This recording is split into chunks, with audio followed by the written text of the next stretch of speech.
Olá pessoal, tudo bem com vocês? Bom, nós vamos dar início aqui agora ao nosso curso de Física e Eletromagnetismo. Nós teremos aí uma longa jornada pela frente, discutiremos uma gama de assuntos bastante interessantes. Na minha opinião, esse é um dos ramos da física mais empolgantes aí, dentre uma diversidade de outros temas que são abordados na física. Portanto, eu espero que nós possamos ter, de fato, momentos agradáveis dentro do eletromagnetismo. Bom, pessoal, alguns pré-requisitos básicos, alguns conceitos ou definições básicas que vocês trazem aí da vida acadêmica básica de vocês, especialmente do ensino médio, não será tratado aqui novamente. Então, alguns conceitos vocês devem ter aí já como pré-requisito para as discussões que nós faremos aqui nesse curso. Por exemplo, nós sabemos muito bem que as propriedades elétricas da matéria ou de um determinado material está diretamente associado com a eletrosfera do átomo. Então, você tem que ter aí em mente, bastante claro, a estrutura de um átomo, mesmo aquela estrutura que você aprendeu no ensino médio, é perfeitamente suficiente para servir como um pré-requisito para as discussões que nós faremos aqui. Então, algumas ideias básicas você já deve ter em mente. Você já deve saber também que é possível eletrizar um determinado material, é possível deixar um material carregado positivamente ou negativamente. Aí esse processo pode ser feito de diferentes maneiras, né? Existem algumas formas aí, padrões para se eletrizar um objeto. Vocês estudaram esse ensino médio, é possível eletrizar um objeto por atrito, por indução ou por contato. Precisamos lembrar também que quando eletrizamos ou quando carregamos um determinado material, a rigor mesmo, o que estamos fazendo é cedendo elétron para esse material ou retirando elétrons desse material. Nós bem sabemos que por processos de eletrizações corriqueiros não é possível arrancar prótons ou cargas positivas de um átomo. Bom, pessoal, na verdade, a observação ou a constatação das propriedades elétricas da matéria foi feita já há bastante tempo. Existem relatos, por exemplo, de que algumas centenas de anos antes de Cristo, alguns artesãos, por exemplo, já observavam que após polir ali um determinado artesanato ou um material que ele estivesse produzindo, ele percebia, por exemplo, que a lã ou se fosse o tecido que foi utilizado para polir aquele determinado material passava a atrair pedaços de objetos menores ou pedaços de palha ou que fosse de algum material suficientemente leve para que fosse atraído. Ou seja, essa observação ela já havia sido feita mesmo alguns anos antes de Cristo. No entanto, uma teoria formal para a eletricidade e até para o magnetismo, que também é um assunto do nosso curso, mais para o final do curso, essas teorias só surgiram bem mais recentemente, bem depois aí do surgimento das leis de Newton. Então, o tratamento formal, do ponto de vista da física ou da ciência, desse comportamento elétrico surge bem depois da constatação da evidência de fenômenos elétricos empíricos. Pessoal, a nossa discussão, então, se inicia pela lei de Coulomb. A lei de Coulomb foi proposta e publicada aí pela primeira vez em 1783. Portanto, como eu disse, muitos anos depois das primeiras observações aí do comportamento elétrico da matéria. Essa lei é uma lei matemática, uma equação matemática, assim como muitas outras leis físicas também são equações matemáticas, e ela foi proposta efetivamente para modelar matematicamente a interação entre dois objetos carregados, porque a observação que se tinha é exatamente essa, que se eu tivesse dois objetos carregados ou eletrizados, eles interagiam à distância. Um objeto exercia força no outro, ou eles exerciam forças mútuas, mesmo que não estivessem em contato. É uma interação que se dá à distância. Na verdade, pessoal, a interação elétrica ou a força elétrica, que posteriormente, mais para o final das nossas discussões relacionadas com esse curso, será, na verdade, entendida de um ponto de vista bem mais abrangente, uma vez que essa interação elétrica vai assumir a característica do que nós chamamos de interação eletromagnética. E a rigor mesmo, essa interação eletromagnética é uma das apenas 4 interações fundamentais da natureza. Na verdade, na natureza só existem de fato 4 interações básicas, que é a interação gravitacional, a interação eletromagnética, que é assunto desse curso. A rigor mesmo, esse curso é dedicado ao estudo da interação eletromagnética. Existem outras 2 interações restritas ao núcleo do átomo, que são as interações forte e interações fraca, que não vou entrar em detalhes aqui a respeito desse tipo de força. Mas basicamente, qualquer outra eventual força que você imagine, certamente vai ter origem, ou seja, vai ter seus fundamentos em alguma dessas 4 interações que eu citei para vocês. Então, dessas 4 interações, o objetivo desse curso, de todo esse curso, é a interação eletromagnética. É claro que nós começamos o nosso estudo aqui de um ponto de vista bem elementar e seguindo também o protocolo histórico, nós estudamos aqui a priori a eletrostática e, portanto, estamos restritos basicamente à força elétrica.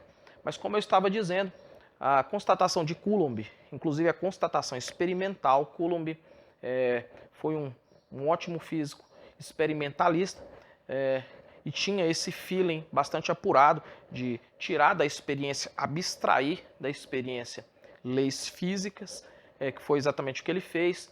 Então ele observava isso, que 2 objetos carregados suficientemente próximos interagiam-se mutuamente à distância.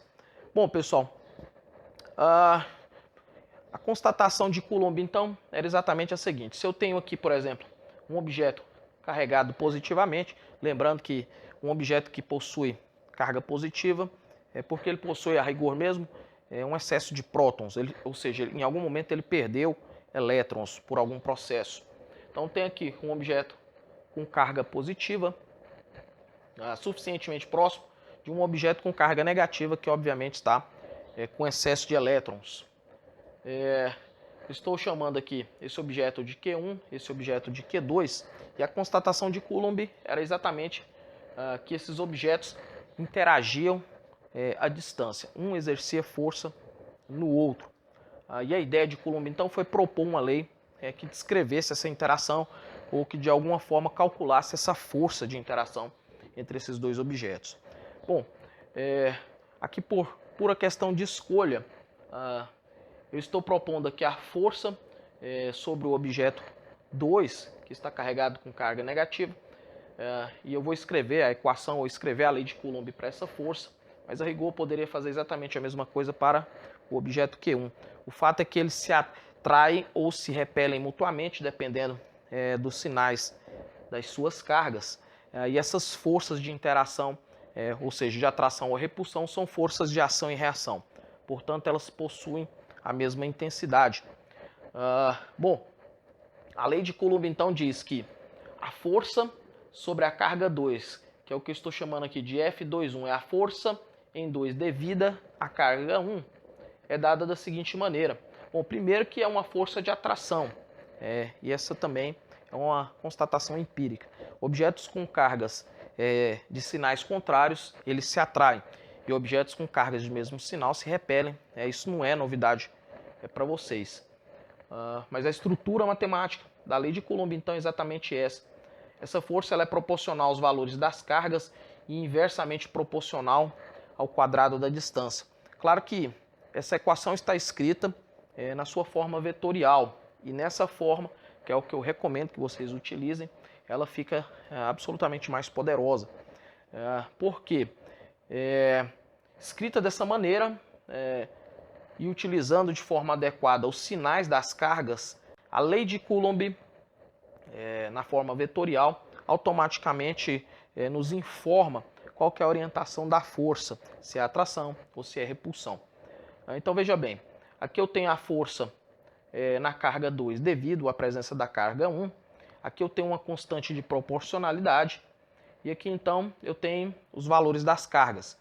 Na forma vetorial eu devo respeitar os sinais dessas cargas, ou seja, se eu vou substituir os valores das cargas nessa equação, eu tenho que levar em conta o sinal.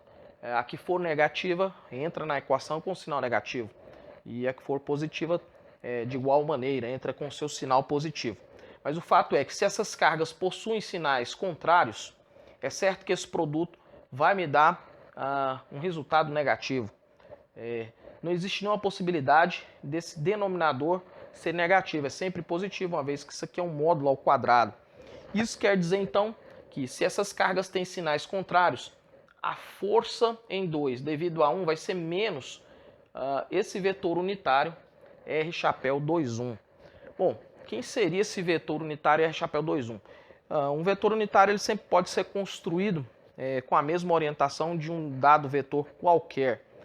Ou seja, esse vetor chapéu R2,1, vetor unitário, ele é um vetor que orienta o vetor R2,1. Então nós podemos dizer que o vetor R chapéu 2,1 possui a mesma orientação do vetor R2,1.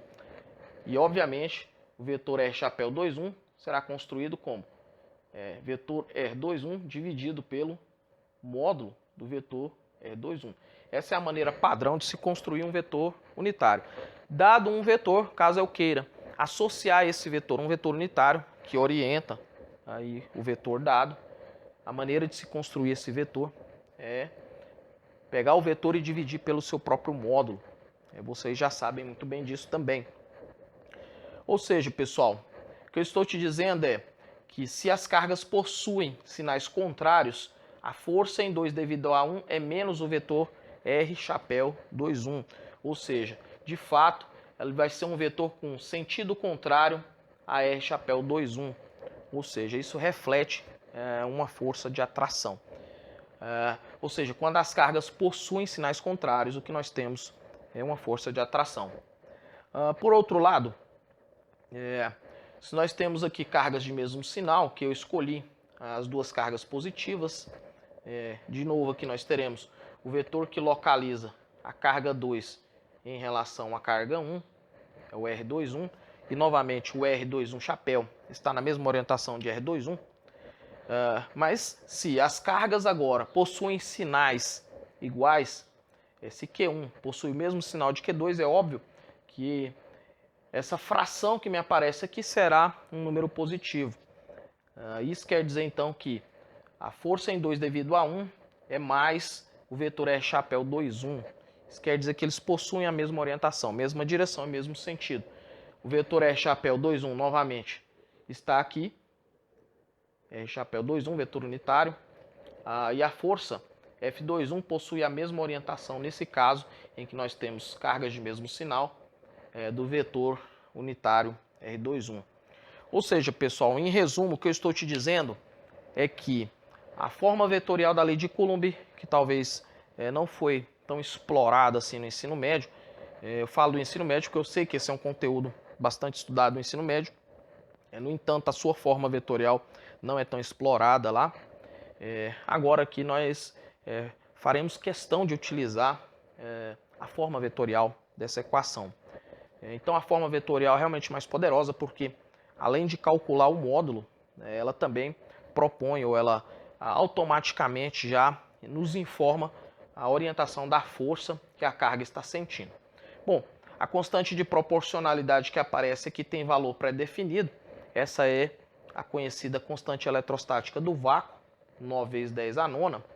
É possível também escrevê-la em termos de uma outra constante, que eu não vou entrar em detalhes agora a respeito dessa constante, mas nós já fazemos isso desde o início das nossas discussões por questões de coerência de sistema de unidades. Porém, o fato de escrevermos essa constante eletrostática do vácuo em relação ou em termos de uma outra constante só fica mais claro a posteriori. Bom, pessoal, Essa outra constante que me aparece aqui, então, é o que nós chamamos de permissividade elétrica do vácuo. Ela também tem valor pré-definido, como sendo 8,85 vezes 10 a menos 12.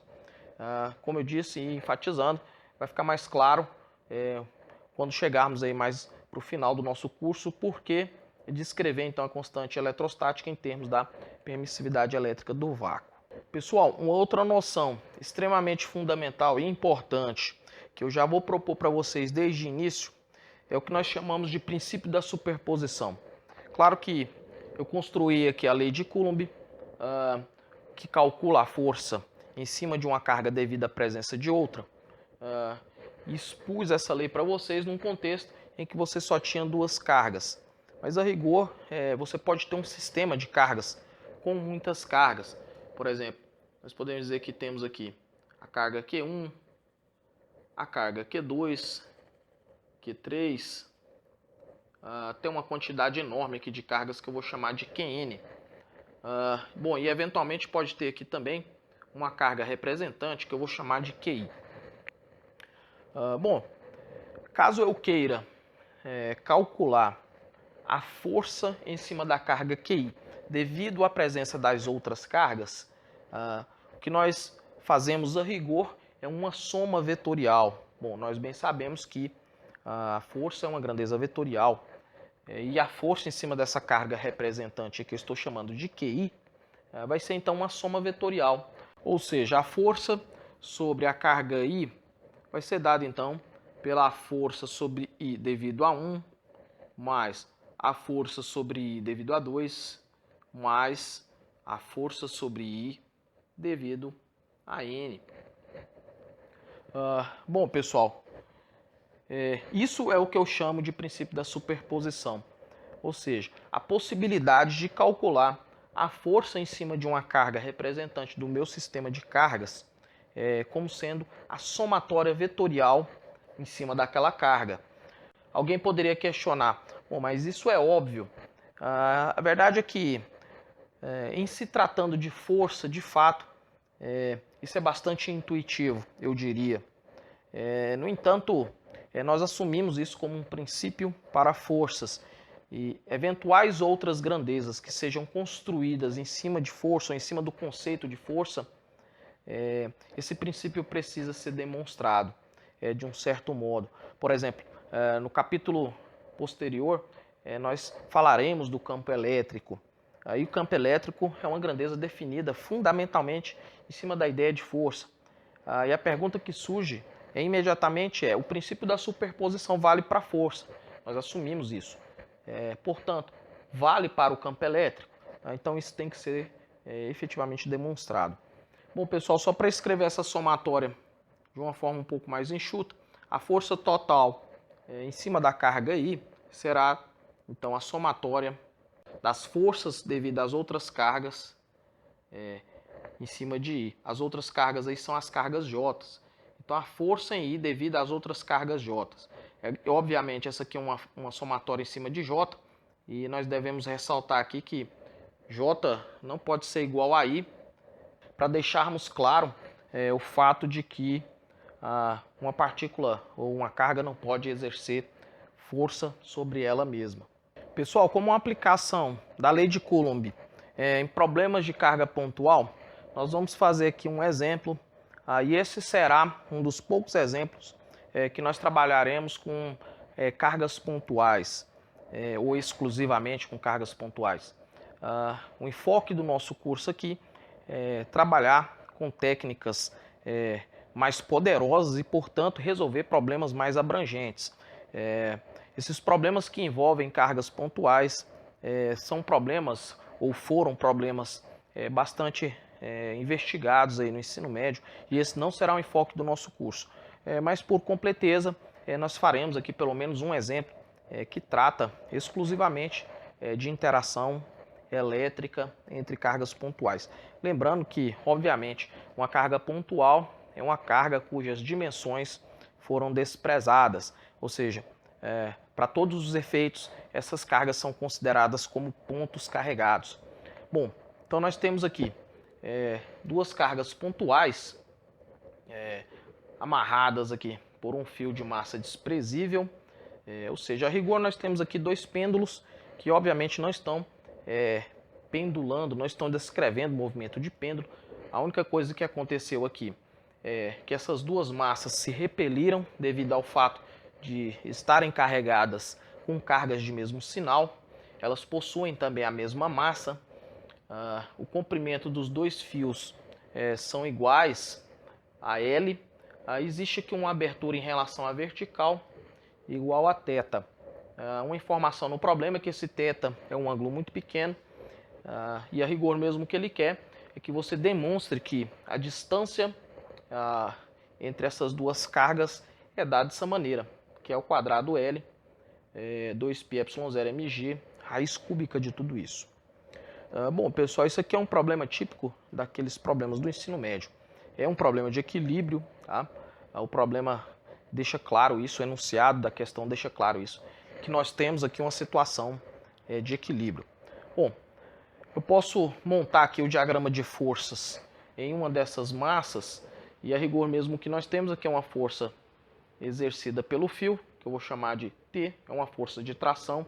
Nós temos aqui também uma força peso na vertical para baixo, e certamente nós temos aqui uma força elétrica de repulsão devido à presença da outra carga. Essa força elétrica eu vou chamá-la de Fel. Bom, essas são então as forças que atuam nessa carga que foi escolhida como referência, e nós podemos aí efetivamente escrever equações de equilíbrio para essa situação. Bom, pessoal, aqui fica claro que eu posso introduzir aqui o meu sistema de coordenadas. Aqui está o eixo Y, aqui está o eixo X, de tal maneira que a força elétrica está na orientação de X, a força peso está contra a orientação de Y, e a força tração possui projeções nos eixos X e Y. E aí, tranquilamente, nós podemos ver aqui que esse ângulo também é θ, e nós podemos escrever as equações de equilíbrio da seguinte maneira. Fica claro aí que a projeção em X da tração, eu vou trabalhar aqui em módulo exclusivamente. A projeção da tração em X é exatamente igual à força elétrica, e a projeção da tração em Y é exatamente igual ao peso. E essas equações podem ser escritas dessa maneira pelo fato de que existe aí uma situação de equilíbrio. Bom, pessoal, prosseguindo aqui com essa conta, a tração em X pode ser escrita então em termos do módulo de T. Então será T seno de θ. A força elétrica dada pela lei de Coulomb, então será K, que as cargas envolvidas na força elétrica são iguais, então nós temos aqui que é o quadrado, e a distância entre essas cargas é x. Aqui aparece x ao quadrado, porque a lei de Coulomb é inversamente proporcional ao quadrado da distância. Bom, escrevendo aqui também o ty em termos do módulo de t, nós temos t cosseno de θ, e aqui nós temos a força peso, que é massa vezes gravidade. Bom, existem diversas maneiras de se resolver esse sistema de equações. Eu vou dividir a equação de cima pela equação de baixo. T com T vai cortar. Seno sobre o cosseno é tangente de θ. E aqui nós temos então K, que é o quadrado, sobre x ao quadrado. Tudo isso dividido por mg. Bom, pessoal, eu ainda posso manipular essa equação. Nós teremos aqui então que K, que é o quadrado, sobre x ao quadrado, é igual a mg tangente de θ. Ou ainda, posso isolar x, aí nós temos x ao quadrado igual a K, que é o quadrado, sobre mg tangente de θ. Pessoal, ele nos dá aqui uma dica dizendo que θ é muito pequeno. Nessa condição em que nós temos um ângulo de abertura muito pequeno, a tangente de θ praticamente se confunde com o seno de θ, que praticamente se confunde com o próprio ângulo em radiano. Então vou usar essa ideia. Eu posso escrever isso daqui, que x ao quadrado igual a k, que é o quadrado, sobre m vezes g. Bom, e a tangente então para nós agora será seno de θ. Prosseguindo aqui, então nós temos x ao quadrado igual a k, que é o quadrado, mg. Bom, pessoal, seno de θ, eu posso olhar aqui para esse triângulo, retângulo, é o cateto oposto sobre a hipotenusa, ou seja, x sobre 2 dividido por L. Bom, então aqui nós temos x sobre 2 dividido por L. Bom, trabalhando um pouco mais aqui, nós podemos escrever isso aqui como x ao cubo, passando o x multiplicando, e aqui nós temos k, que é o quadrado, vezes L. Esse 2 também pode aparecer aqui. E aqui nós temos m vezes g. Bom, prosseguindo, nós temos aqui x ao cubo. Como aqui me aparece ε0, é óbvio que ele trocou aqui o k por 1 sobre 4π ε0. Aqui nós temos ainda que é o quadrado vezes L sobre mg. Bom, 2 com 4 aqui pode cortar, que sobra 2. E finalmente nós obtemos aí que x é igual a q quadrado L. Aqui nos sobra 2π ε0, 2π ε0 mg. E aqui nós temos a raiz cúbica no segundo membro dessa equação. Bom, aí nós chegamos então na expressão que o problema nos pedia para demonstrar. Pessoal, como eu disse, o nosso enfoque aqui é tratar de problemas bem mais gerais, utilizando aí certamente a força do cálculo diferencial a nosso favor. Nós agora entraremos aqui numa série de problemas ou de aplicações da lei de Coulomb que não estão agora restrita a situações exclusivamente de cargas pontuais. Nós vamos investigar agora como que fica, por exemplo, a força de uma carga distribuída num objeto extenso, um objeto que agora não é considerado pontual, mas ainda nós estaremos calculando aí a força desse objeto extenso em cima de uma carga pontual. Bom, nós trabalharemos também com geometrias bem mais amigáveis para viabilizar matematicamente o nosso problema, uma vez que se eu complico demais a geometria desses objetos extensos, mesmo com toda a força do cálculo diferencial, o problema fica analiticamente inviável. Bom, pessoal, nós vamos começar então pelo problema que nós identificamos como linha carregada. A rigor mesmo, a ideia aqui é calcular a força de uma linha carregada em cima de uma carga pontual. Ou seja, agora nós temos essa carga que é pontual e essa aqui é uma carga extensa. Você tem uma distribuição de carga ao longo de uma linha. Essa linha aí você pode pensar que seja, sei lá, um fio bem fininho aí. Pode ser um fio de plástico que você conseguiu de alguma maneira eletrizá-lo. E esse fio está aqui esticado e está suficientemente próximo da carga aqui que nós estamos dizendo, ou denotando por carga Q0. Bom, o comprimento do fio é L. Existe uma carga distribuída ao longo desse fio, ou dessa linha, que eu estou chamando de Q. Então tem que ficar bastante claro isso. O fio possui uma carga Q, e esse fio vai exercer uma força em cima da carga Q0. A rigor mesmo que eu vou fazer é construir a expressão, ou demonstrar a expressão para a força dessa linha em cima dessa carga Q0. E daí você observa que, de fato, esse é um problema bem mais geral.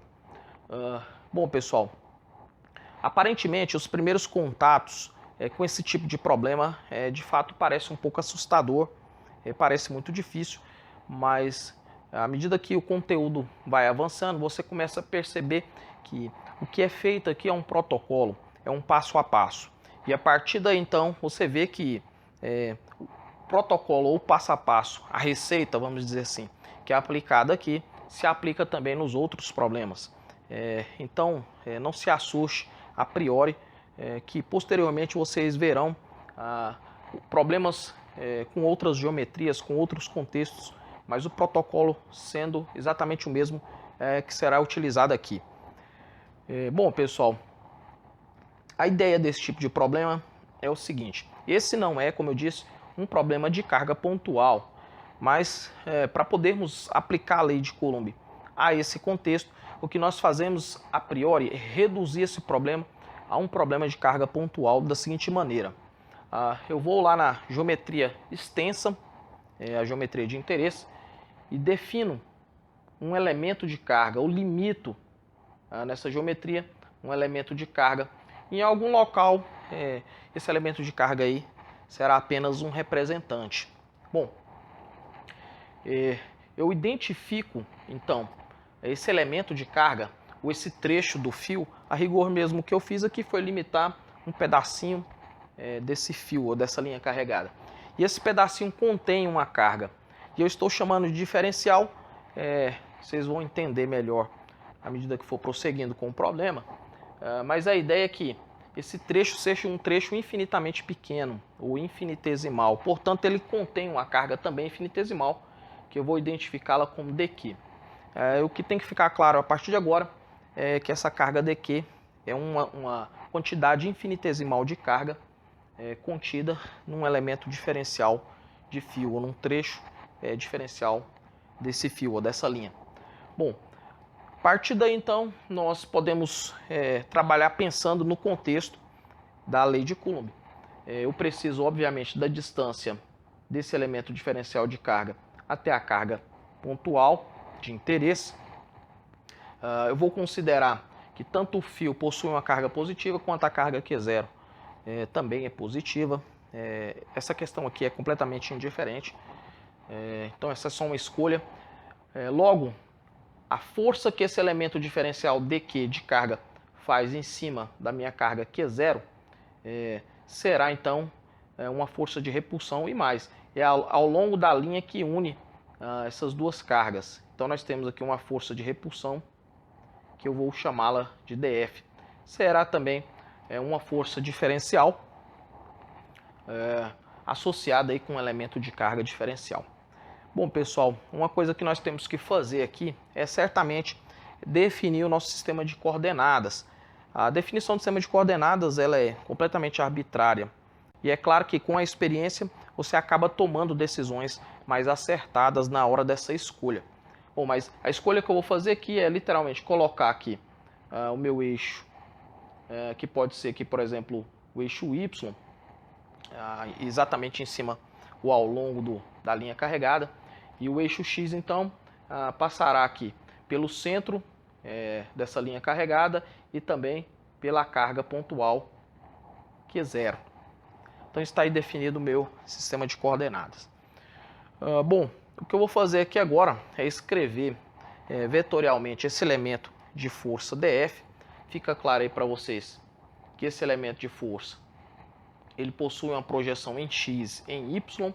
Então nós temos aqui um dfx na direção y e temos também aqui menos um dfy na direção j.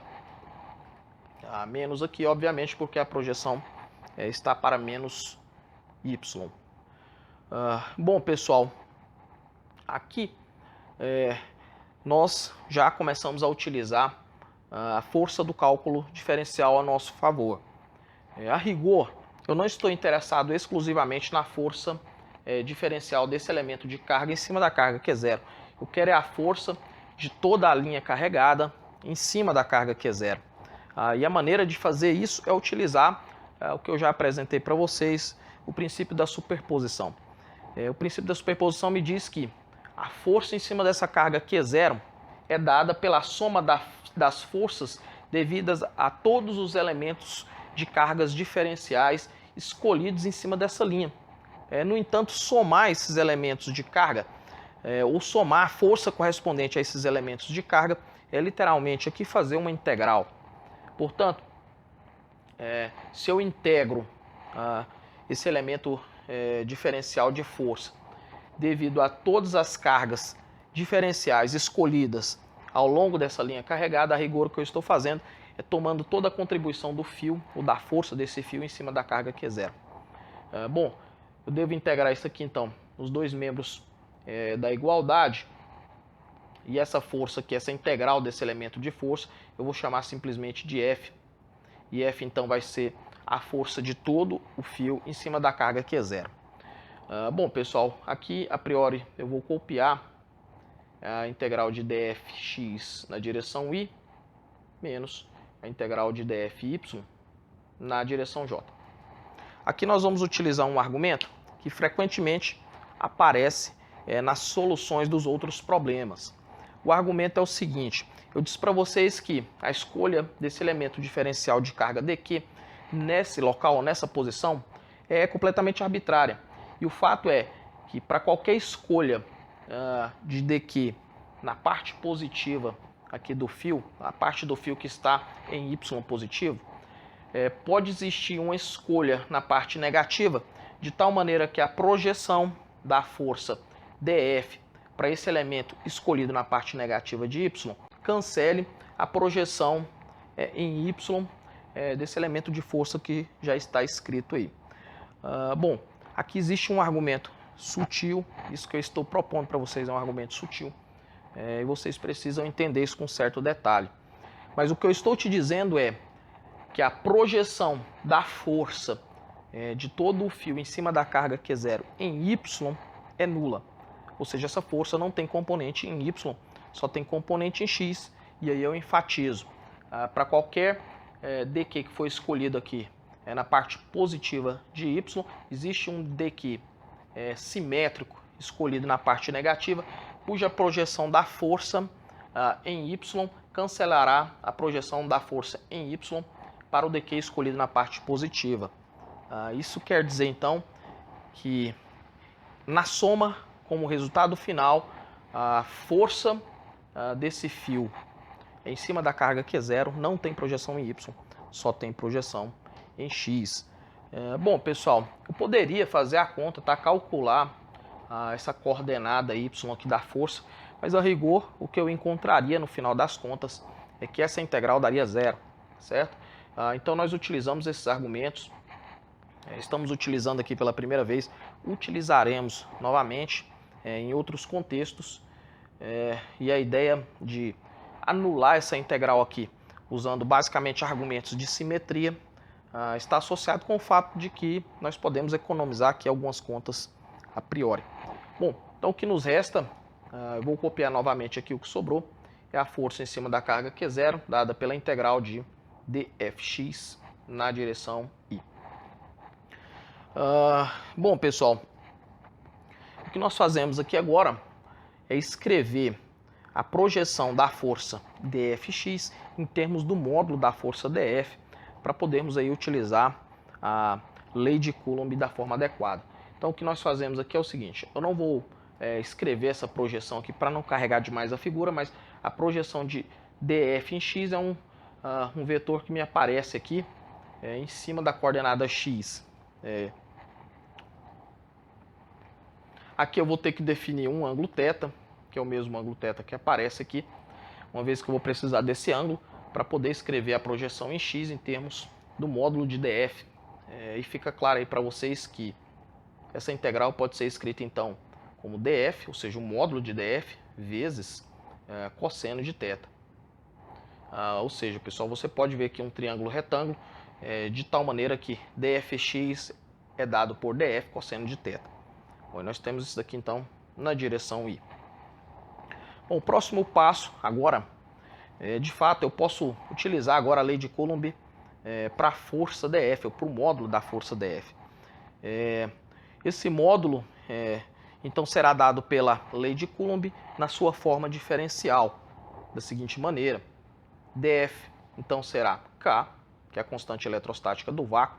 As cargas envolvidas na força dF é Q0 e dQ, então nós temos K, Q0, dQ, e dividido então pela distância entre essas cargas ao quadrado. Eu vou chamar essa distância de R, então aqui nos aparece R ao quadrado. Aí aqui ainda nós temos o cosseno de θ na direção Y. Bom, pessoal, aquilo que a priori é claramente constante pode sair dessa integral. Nós temos aqui o K e o Q0 como uma constante nessa integral. Então nós temos aqui que F vai ser igual a K, Q0, integral cosseno de θ dQ sobre E ao quadrado. Pessoal, claramente θ e R não pode sair dessa integral, não são constantes nessa integral. Como que eu sei disso? Bom, eu preciso avaliar então o comportamento de θ e de R em relação a dQ. A rigor o que nós fazemos é mapear a geometria extensa para diversos dQs, ou seja, à medida que eu mapeio ou que eu mudo a posição do dQ ao longo desse fio, fica claro para vocês que tanto R quanto θ varia com a escolha de dQ.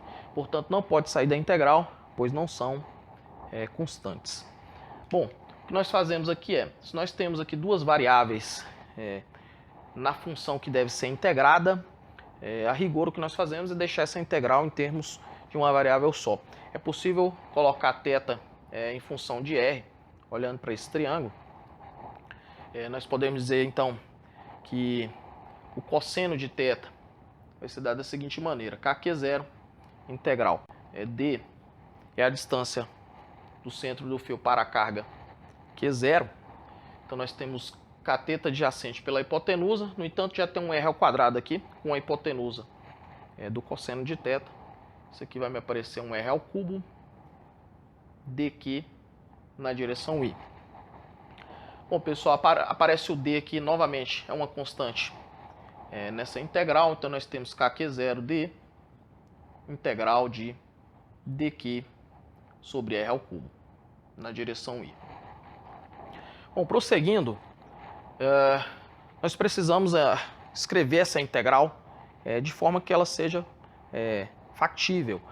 A rigor mesmo é levar essa integral para as integrais típicas da matemática. Essa aqui ainda é uma integral típica da física, uma vez que o elemento de integração tem um significado aí puramente físico, que é um elemento diferencial de carga. Pessoal, o que eu vou fazer aqui novamente é um protocolo, nós vamos utilizar essa mesma ideia diversas vezes, e é assim que nós transpomos essa integral para uma integral típica da matemática. O que nós fazemos a rigor, eu vou dar uma parada aqui com essa integral, é definirmos um parâmetro associado com a linha carregada ou com o fio carregado, que é o que nós chamamos de distribuição linear ou densidade linear de carga, que a rigor mesmo é a carga desse fio dividido pelo seu comprimento. É uma densidade de carga. No entanto, eu posso escrever esse mesmo parâmetro na sua forma diferencial, da seguinte maneira. Inicialmente eu garanto que a carga que está distribuída ao longo dessa linha está distribuída de forma uniforme. Isso quer dizer que não existe um acúmulo de carga em nenhum ponto dessa linha, em nenhum ponto desse fio, de tal maneira que o mesmo lambda pode ser calculado, por exemplo, dividindo a carga contida nesse trecho diferencial de fio. Ou seja, aquele trecho diferencial contém uma carga dQ e ele possui um comprimento aí dL. Bom, pessoal, claro que eu só posso fazer isso se eu assumo que a carga está distribuída ao longo desse fio uniformemente. Se não existe essa garantia, eu não posso fazer isso, porque eventualmente eu posso escolher um dQ em algum ponto em que a carga está acumulada e, portanto, o lambda lá nesse ponto não tem o mesmo valor que o lambda calculado usando toda a geometria do fio. Mas essa é uma garantia que a gente sempre faz, porque se não for assim, não é possível transpor essa integral para uma integral típica da matemática. Bom, eu estou te dizendo então, a partir dessa equação, que dQ pode ser escrito como lambda, que é a densidade linear de carga, dL. Pessoal, uma outra questão aqui. Eu fiz a escolha de colocar o meu sistema de coordenadas de tal maneira que a coordenada y se confunda ou esteja alinhada com o fio. Isso quer dizer que um trecho diferencial desse fio, que eu estou chamando de dL, literalmente se confunde com um trecho diferencial da coordenada y. Ou seja, eu ainda posso escrever dQ como sendo lambda, ao invés de dl, eu posso colocar dy, sem problema nenhum, tá? Bom, pessoal, continuando então com a minha integral, nós temos f igual a k q0d, integral d, que agora então vai ser lambda dy, e aqui nós temos r ao cubo na direção i. Bom, novamente me aparece o lambda, que é uma constante do fio, pode sair da integral, então k0 de lambda integral de dy sobre r ao cubo na direção i. Bom, nós já temos aqui uma integral, já um perfil das integrais da matemática. No entanto, a variável aqui de integração ainda é r, mas é possível perfeitamente escrever r em termos de y, olhando novamente para esse mesmo triângulo aqui. O y vai ser a coordenada que localiza o meu elemento diferencial dq. Portanto, olhando para aquele triângulo e utilizando o teorema de Pitágoras, essa integral pode ser escrita da seguinte maneira: kq0d, lambda, a integral de dy sobre r, pessoal. Então vai ser y ao quadrado mais d ao quadrado, raiz quadrada disso tudo. Eu estou usando o teorema de Pitágoras. Lembrando que aqui está o cubo. Então nós teremos aqui y ao quadrado mais d ao quadrado, raiz quadrada disso tudo. No entanto, aqui está elevado ao cubo. Então nós temos aqui 3 meios, que é literalmente raiz quadrada, que é 1 meio elevado ao cubo. Isso aqui na direção i. Bom, prosseguindo, nós temos então a força F igual a K Q0D lambda integral. Aqui, pessoal, essa é uma integral típica de substituição trigonométrica. Mas para fazer essa substituição, a rigor o que nós fazemos é colocar o D aqui em evidência. Então nós teremos Y, eu vou colocar D ao quadrado em evidência. Esse 3 meios vai pegar o D ao quadrado, e nós teremos aqui então D ao cubo. Aí aqui vai me aparecer então 1 mais Y sobre D ao quadrado, tudo isso elevado a 3 meios. E nós temos isso daqui na direção i. Bom, o que eu fiz aqui foi literalmente tirar o D de dentro desse parênteses, colocá-lo em evidência. Se você fizer aqui novamente a multiplicação distributiva, efetivamente o que você encontra é esse parêntese que existia aqui anteriormente. Bom, pessoal, o D novamente é uma constante da minha integral. Posso cortar D com D aqui. Aqui vai sobrar D ao quadrado. E nós podemos escrever essa equação da seguinte maneira: kq0 lambda, o D me aparece agora aqui embaixo, D ao quadrado. E aqui nós temos integral de dy. E aqui nós temos 1 mais y sobre D ao quadrado. Tudo isso elevado a 3 meios na direção i. Bom, como eu disse, essa é uma integral de substituição trigonométrica. Nós podemos fazer a substituição trigonométrica aqui nessa fração y sobre d. Se nós olharmos aqui para a geometria do nosso problema, y sobre d é literalmente a tangente, que é o cateto oposto, sobre o cateto adjacente. Então nós temos ali a tangente de θ. Prosseguindo aqui, nós fazemos a seguinte mudança: tangente de θ é o cateto oposto sobre o cateto adjacente, ou ainda nós podemos ter aqui y igual a d tangente de θ. Nós precisamos aqui, para fazer a mudança de variável, derivar y em relação a θ. Então nós temos dy igual a d, a tangente de θ derivada da tangente a secante ao quadrado, dθ. Nós vamos utilizar então essa mudança de variáveis aqui nessa integral. Bom, pessoal, então o que nós temos é f igual a kq0 lambda sobre d ao quadrado. Com essa integral agora, dy vai ser d secante ao quadrado de θ dθ. Aqui nós temos 1 mais y sobre d agora é tangente de θ, está ao quadrado, então nós temos tangente ao quadrado de θ, tudo isso elevado a 3/2. Aí nós temos isso aqui então na direção y. Bom, prosseguindo, d com d aqui pode cortar novamente, então nós temos k Q0 lambda sobre d, integral de secante ao quadrado de θ. Pessoal, 1 mais tangente ao quadrado é justamente secante ao quadrado. Então nós temos aqui secante ao quadrado de θ, tudo isso elevado a 3/2 dθ na direção y. Pessoal, prosseguindo com essa conta, nós temos aqui então que f é igual a kQ0 lambda sobre d. Nós temos claramente aqui que secante ao quadrado elevado a 3/2 é secante ao cubo, e secante ao quadrado com secante ao cubo no denominador, nos restará aqui simplesmente 1 sobre secante de θ dθ na direção y.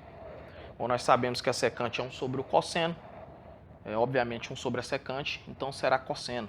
Então nós temos que f igual a k Q0 lambda sobre d integral de cosseno de θ dθ na direção y.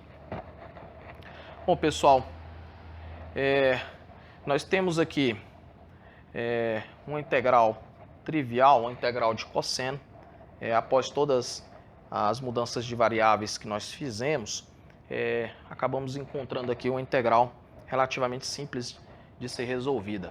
Bom, pessoal, prosseguindo então com essa conta, nós temos f igual a kQ0 lambda sobre d, a integral de cosseno é seno, e nós precisamos aqui agora definir os limites de integração.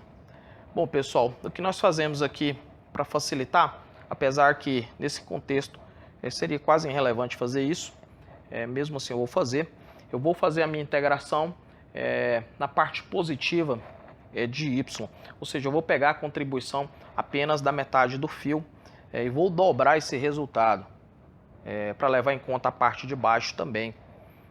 Ou seja, se eu estou levando em conta apenas a parte positiva de y, é óbvio que um dq escolhido aqui na origem corresponde a um θ igual a 0.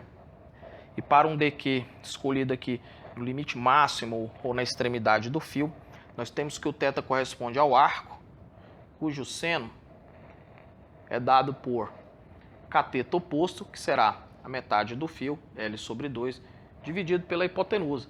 A hipotenusa nesse caso vai ser dada então por L sobre 2 ao quadrado, mais D ao quadrado, raiz quadrada. Então nós temos L ao quadrado sobre 4, mais D ao quadrado, tudo isso aqui dentro de uma raiz quadrada. Bom, esse então é o limite superior dessa integral.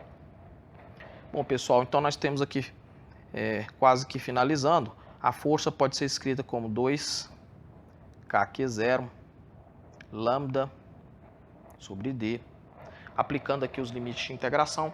É claro que o seno de um arco seno é o próprio arco, então nós temos aqui L sobre 2, aqui nos aparece então L ao quadrado sobre 4, mais D ao quadrado, tudo isso, raiz quadrada, e claramente o seno de 0 é o próprio zero. Então, aqui nós temos a direção y. Bom, pessoal, em princípio esse aqui já é o resultado.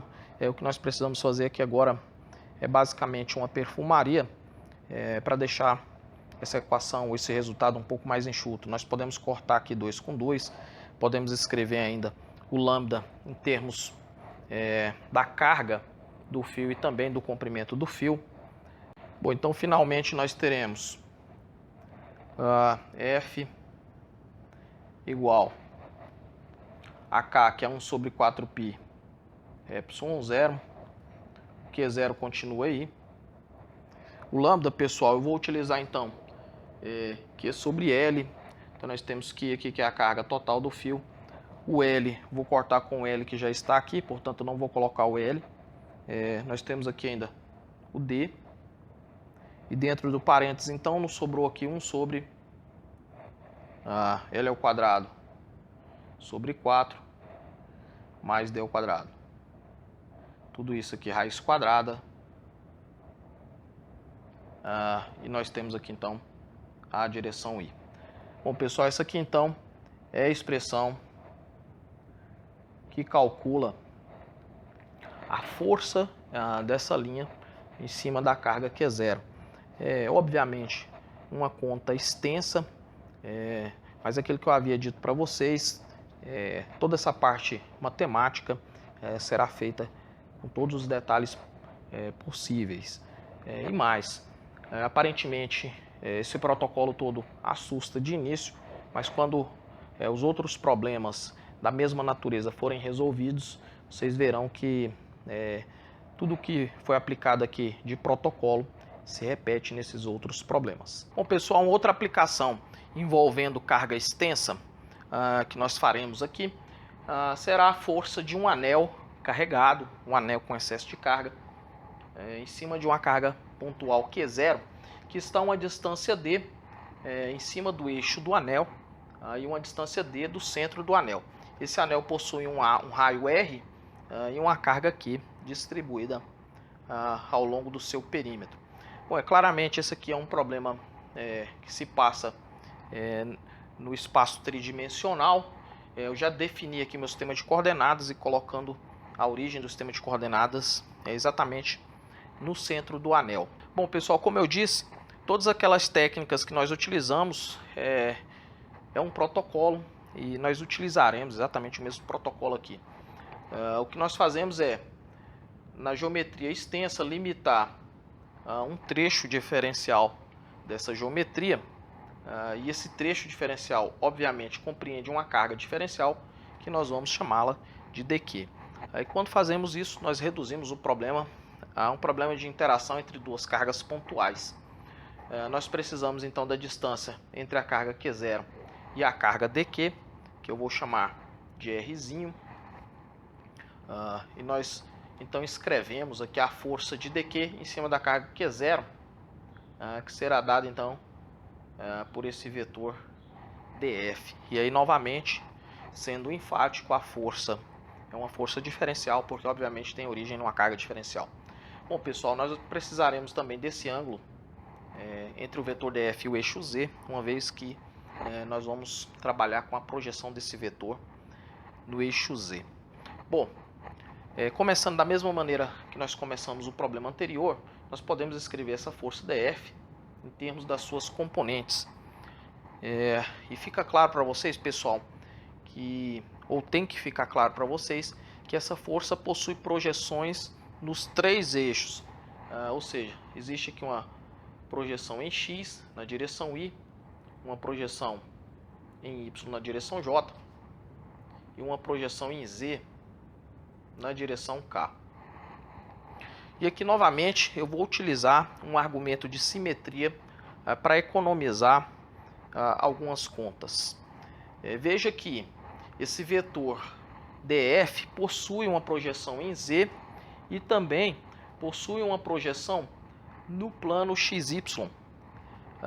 Porém, pessoal, como o meu interesse é na contribuição da força de todo o anel em cima da carga Q0, e mais, sempre que eu escolho um elemento de carga dq, é possível escolher um elemento diametralmente oposto, de tal maneira que esse elemento diametralmente oposto possui uma projeção no plano xy, de tal maneira que cancele a projeção do vetor df, que já estava lá.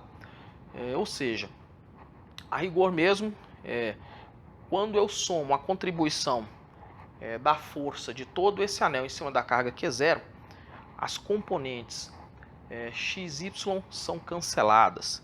E aqui novamente eu estou usando um argumento sutil, e é necessário que você, de um certo modo, medite um pouco nesse argumento para que você entenda. Mas o que eu estou te dizendo é que, de fato, não existe componente x nem componente y da força desse anel em cima da carga Q0. Ou seja, se eu calculasse então as integrais correspondentes às componentes x e y, essas integrais me dariam zero. Tá?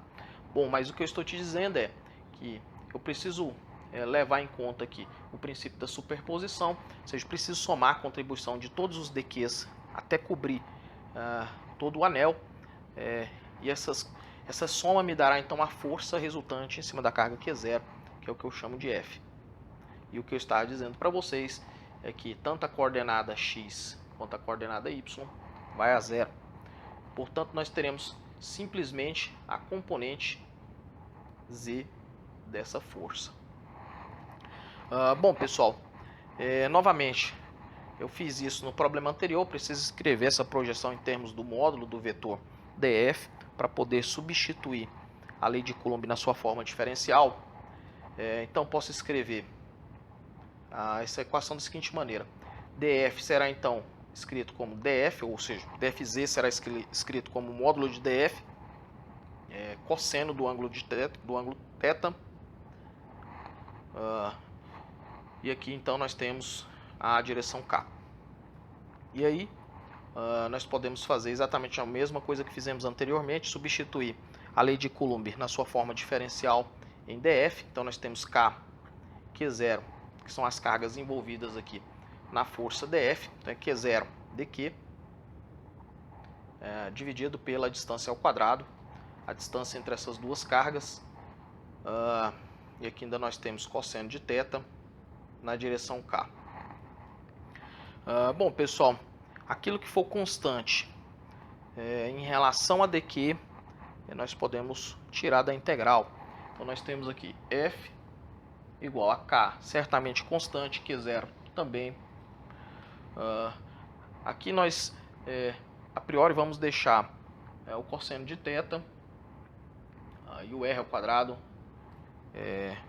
dentro da integral. Nós temos aqui o elemento de integração dq na direção k. Pessoal, tem que ficar claro agora para vocês que para qualquer escolha de dq que é feita ao longo da geometria desse anel, o valor de rzinho é sempre o mesmo. Isso quer dizer que ele é uma constante de integração. E também θ, para qualquer escolha de dq que é feita, o θ é constante. Isso quer dizer que tanto o cosseno de θ quanto o r ao quadrado pode sair da integral. Aí nós vamos fazer isso então. Aqui nós temos k, Q0, cosseno de θ sobre r ao quadrado. E aqui nós temos integral de dq na direção k. Bom, pessoal, só para deixar em termos de um parâmetro só, então nós temos f igual a k, Q0 sobre r ao quadrado. O cosseno de θ então será d dividido por rzinho. E aqui nós temos integral de dq na direção k. Bom, pessoal, essa integral ela é muito simples de resolver. Eu poderia resolvê-la parametrizando exatamente como eu fiz no problema anterior. Eu poderia usar aquelas ideias da densidade linear de carga. No entanto, aqui não é necessário. Essa integral simplesmente está me dizendo que se eu somar todos os elementos diferenciais de carga dq ao longo de toda a geometria desse anel, literalmente isso é para me dar a carga total do anel, que é aqui. Então nós podemos escrever isso aqui como k, Q0. Essa integral tem como resultado o q, eu já vou colocar aqui próximo do Q0.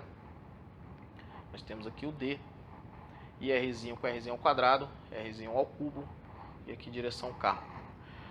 Bom, pessoal, só para escrever essa expressão em termos de parâmetros que foram dados inicialmente no problema, e não de parâmetros que eu introduzi para resolver o problema, que é o caso do rzinho, nós podemos ainda escrever essa expressão da seguinte maneira: o k é 1 sobre 4π ε0, nós temos aqui Q0, Q, e aqui nós temos então d sobre o rzinho, pensando no teorema de Pitágoras para esse triângulo, será dado então por d ao quadrado mais rzão ao quadrado, tudo isso elevado a meio, a raiz quadrada. No entanto, aqui está elevado ao cubo, então isso aqui será elevado a 3 meios. e nós temos aqui então a direção K. Bom, essa então é a forma aí da equação que calcula a força de um anel em cima de uma carga pontual Q0, exatamente dentro daquele contexto em que a carga está em cima do eixo do anel e uma distância d do seu centro. Pessoal, como última aplicação desse capítulo, nós vamos fazer agora a força de um disco maciço carregado com a carga Q. Nós vamos dizer que esse disco aqui possui um raio Rzão. Então nós queremos a força desse disco em cima de uma carga Q0 que está aqui novamente em cima do eixo do disco e uma distância d do centro do disco. O sistema de coordenadas novamente foi introduzido com a origem exatamente no centro do anel. Bom, pessoal, uma das maneiras corriqueiras de se resolver esse problema é aproveitar o resultado do problema anterior, ou da aplicação anterior, que é o anel carregado. Bom, nós havíamos obtido exatamente essa expressão para a força de um anel carregado em cima de uma carga Q0, onde a carga Q0 também estava localizada no eixo do anel. Bom, o que nós fazemos aqui é exatamente o seguinte: nós limitamos na superfície desse disco um anel, de tal maneira que esse anel possui uma espessura muito fina, e nós identificamos então esse anel com uma carga diferencial dQ. Ou seja, quando nós limitamos esse anel ou essa fita, vamos pensar assim numa fita extremamente fina, na superfície desse disco carregado, essa fita contém, portanto, uma carga dQ. E nós vamos dizer que essa fita, que a rigor aí cumpre o papel de um anel carregado, tem um raio Rzinho. E a ideia então é utilizar a expressão para a força dessa fita com uma carga dQ em cima dessa carga Q0, que a rigor é a expressão para a força de um anel carregado em cima de uma carga Q0, que nós já obtivemos. No entanto, nós vamos utilizar essa equação na sua forma diferencial, uma vez que a carga contida nesse anel é uma carga diferencial. Bom, basicamente transpondo esse resultado do problema anterior para a sua forma diferencial, nós temos que dF será dado por então Q0. Obviamente a carga agora será a carga dQ, a carga do anel. Então nós vamos colocar aqui dQ. Aqui nós temos então 4π ε0 d ao quadrado mais r ao quadrado elevado a 3/2 na direção K. Bom, pessoal, se nós queremos então a força de todo o disco em cima da carga Q0, a rigor o que nós temos que fazer é somar as contribuições de uma infinidade de anéis, ou uma infinidade dessas fitas, até cobrir toda a área desse disco. Ou a rigor mesmo é integrar os dois membros dessa equação. Bom, então o que nós teremos é F, que será a força total, a força do disco em cima da carga Q0. Nós temos aqui então Q0 D, pode sair da integral, 4π ε0 também. Tudo isso é constante em relação a dQ. E nós temos aqui então integral de dQ sobre d ao quadrado. Pessoal, aqui nós temos que de fato adaptar a notação que nós definimos. Nós temos aqui então que R, que antes era o raio do anel, para o nosso caso aqui agora é o Rzinho. Então nós vamos trocar Rzão por Rzinho. Tudo isso elevado a 3/2 na direção K. Bom, feito isso, deve ficar claro para vocês que o Rzinho não é constante em relação a dQ. Para uma diversidade de dQs, existe também uma diversidade de Rzinhos, uma vez que o Rzinho é o raio de um anel que eventualmente seja escolhido ali na superfície desse disco. Portanto, o Rzinho não pode sair da integral. Pessoal, aqui nós vamos usar novamente aquelas ideias de distribuição de carga ou de densidade de carga. para podermos levar essa integral para uma integral típica da matemática. No entanto, quando nós estamos trabalhando com geometrias em que a carga está distribuída numa superfície ou numa área, que é o caso, nós não trabalhamos com densidade linear de carga, nós trabalhamos com densidade superficial. A rigor, então, o que nós fazemos vou parar aqui um pouco com essa integral e vou definir uma densidade que será representada por sigma. Sempre que eu estiver falando de carga distribuída em uma superfície, eu utilizarei o sigma. Então, o sigma será a carga total do disco dividido pela sua área. Ou, garantindo aquelas mesmas condições, a carga distribuída uniformemente sobre a área daquele disco, nós podemos propor aqui uma versão diferencial para o mesmo sigma. Então, será a carga dQ contida numa área dA. Vou utilizar, então, essa definição para parametrizar minha integral. Bom, prosseguindo com a integral, pessoal, nós temos aqui f igual a qd sobre 4π ε0 integral de dq. No entanto, agora dq será sigma dA. E aqui nós temos d ao quadrado mais rzinho ao quadrado, tudo isso elevado a 3 meios na direção k. Bom, pessoal, o sigma aí claramente é uma constante dessa integral, ele pode sair da integral. No entanto, o que nos interessa aqui de fato é como escrever esse elemento de área. É óbvio que dA aqui será a área correspondente ao elemento de carga dQ. Ou seja, é uma fita extremamente fina que nós estamos fazendo uma correspondência dessa fita com um anel.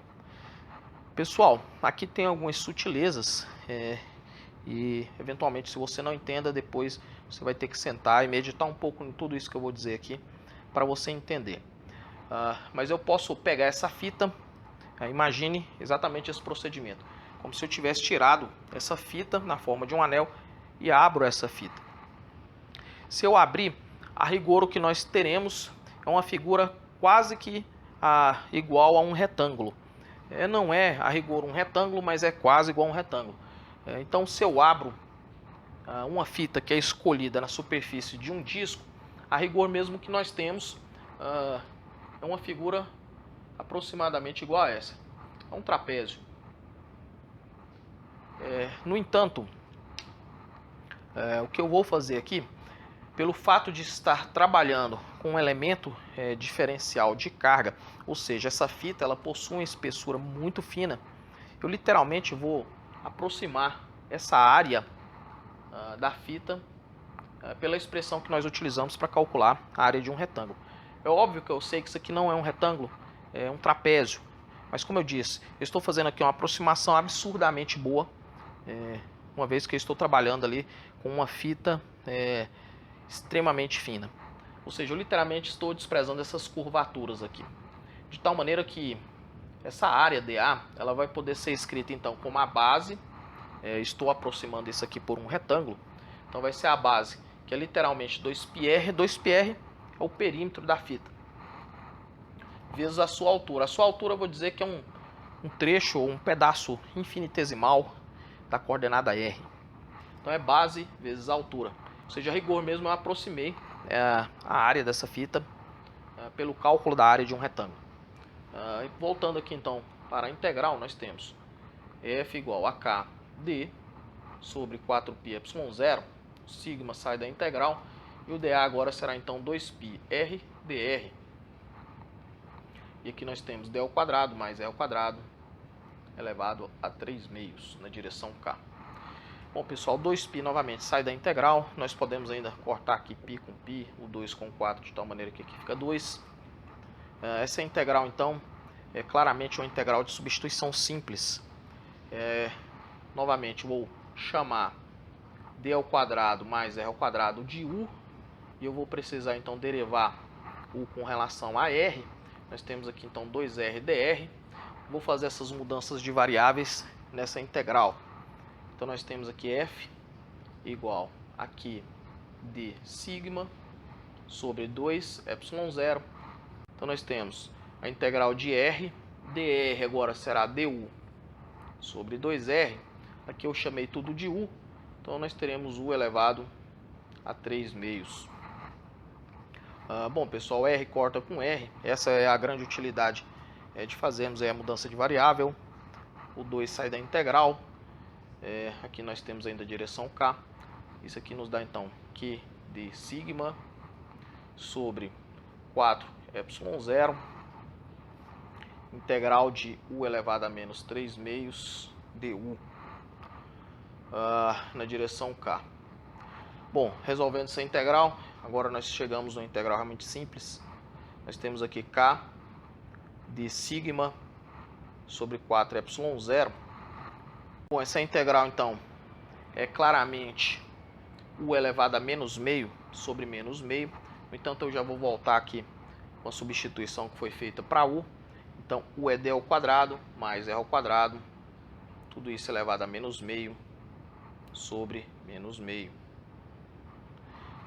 E aplicando aqui os limites de integração, nós temos então que para um anel concentrado aqui na origem, o rzinho, que é a variável de integração, é igual a 0. E indo então até a borda do disco para cobrir toda a área do disco, o rzinho fica igual então ao raio do disco, que é o que eu estava chamando de rzão. E aqui nós temos a direção k. Bom, pessoal, nós temos aqui então esse 2 já vai me aparecer aqui juntamente com o sinal negativo, menos 2 que d sigma sobre 4ε0.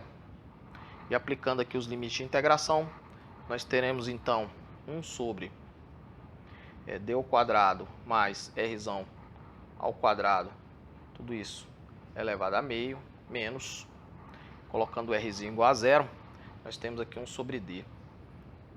Tudo isso na direção k. Bom, fazendo aqui então mais alguns ajustes, posso cortar o 2 com o 4, aqui sobra 2, esse menos pode ser colocado dentro do parênteses, de tal maneira que nós teremos então agora f igual aqui sigma d sobre 2ε0, e aqui nós temos então 1 sobre d menos 1 sobre d ao quadrado mais r ao quadrado raiz quadrada na direção k. Bom, pessoal, aqui eu poderia voltar com a definição de sigma, que aqui é sobre a. Eu posso colocar o d para dentro desse parênteses, mas a única coisa que eu vou fazer mesmo aqui para encerrar é colocar o d para dentro do parênteses. Nós teremos então que sigma sobre 2ε0, o d com o d aqui corta, sobra 1, e aqui nós temos d sobre d ao quadrado mais r ao quadrado, tudo isso elevado a meio na direção k. Bom, e finalmente então essa expressão para a força de um disco carregado com a carga Q em cima de uma carga Q0 que está sobre o eixo desse disco.